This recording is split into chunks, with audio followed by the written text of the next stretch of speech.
আজকে কিন্তু ঘুম থেকে উঠতে অল্প মোর লেটে হয়ে গেছে। ঘুম থেকে উঠিয়ে দেখি 8:30 বাজে। ওর শাশুড়ি মা কিন্তু সকালে সব কাজে করে ফেলেছে, চাও রান্না করছে। তো আমার চাটা খেয়ে এলা কিন্তু মই ভাত চড়ে দিলাম। হ্যালো বন্ধুগুলো, তোমার সবাই কেমন আছেন? আশা করুন সবাই ভালো আছেন, আর আমরাও কিন্তু খুবই ভালো আছি। তো সকালে উঠিয়ে যে এই লেবুটির নাম কি আমি জানো না, তো লেবুটা কাটি নিয়ে খাবার লাগছে। সকালে এই যে দেখো মামু কেমন করে কান্দি ফেলেছে।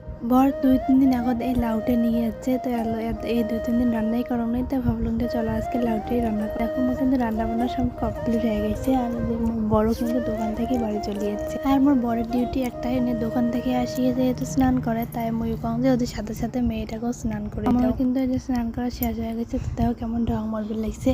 আর মামাও কিন্তু ওই পাশে আমি ভাত টাত খাওয়া দাওয়া করিয়ে ঘুম পাড়িয়ে দিছ। আর মোর বড় কিন্তু চলে গেছে তুফানগঞ্জ, দোকানে কিছু জিনিস পেরে গেছে। আর গরুটাকে পানি দিয়ে আসলুম। আর এই যে দেখো জামা কাপড় কিছু ছিল সকালের, ওগুলো ভেজে রাখলো। আর যার বাড়ির ছোট বাচ্চা আছে তার তো প্রতিদিনই ধোয়া লাগে, আর যেহেতু গরমকাল জামা কাপড় কম বেশি প্রত্যেক দিনে ধোয়া লাগে, নাহলে গন্ধ করে। আর এই যে নাইটিগুলো দেখতে বলেছেন, এই নাইটিগুলো কিন্তু আমি ভালো কদিন থেকে পরো না, আর কেমন জানি গন্ধ গন্ধ হয়ে গেছে। তাই সকালে উঠি ওগুলো এখন গরম পানি দিয়ে ভেজে রাখছো, আর ওগুলো এখন ধুয়ে দিলাম।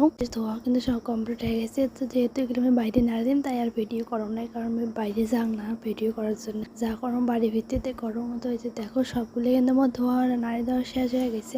আর আজকে রান্নাঘরটা কিন্তু খুবই ময়লা হয়ে গেছে। অনেকদিন থেকে মুছবে চাং, তো মোছা হলে হয় না। তো ঘুমিয়ে ফেলেছে, তাই ভাবলাম যে তাড়াতাড়ি ঘরটা মুছি না, মাম্মা উঠলে ফিরে আর হবার না। তো এই যে তাড়াতাড়ি করে কিন্তু আমি মোছাও কমপ্লিট হয়ে গেল। আর আমি স্নান করার জন্য রেডি। আর যে তাড়াতাড়ি কিন্তু আগনিটাও ঝাড় দিয়ে নিলাম। একবার ভাবলাম যে আগনিটা ঝাড় না দেয়, আবার যদি মাম্মা উঠে যায়। তো এদিন মোর ঝাড়টাও কিন্তু শেষ হয়ে গেছে। আর আমি স্নান করে সেই যাই, ওতে কিন্তু মোর স্টুডেন্ট চলে যাচ্ছে পড়বে জন্য। তো অনেক করলাম অল্প বসে আমি স্নান করে এসে। তো আজকের মতো বাই।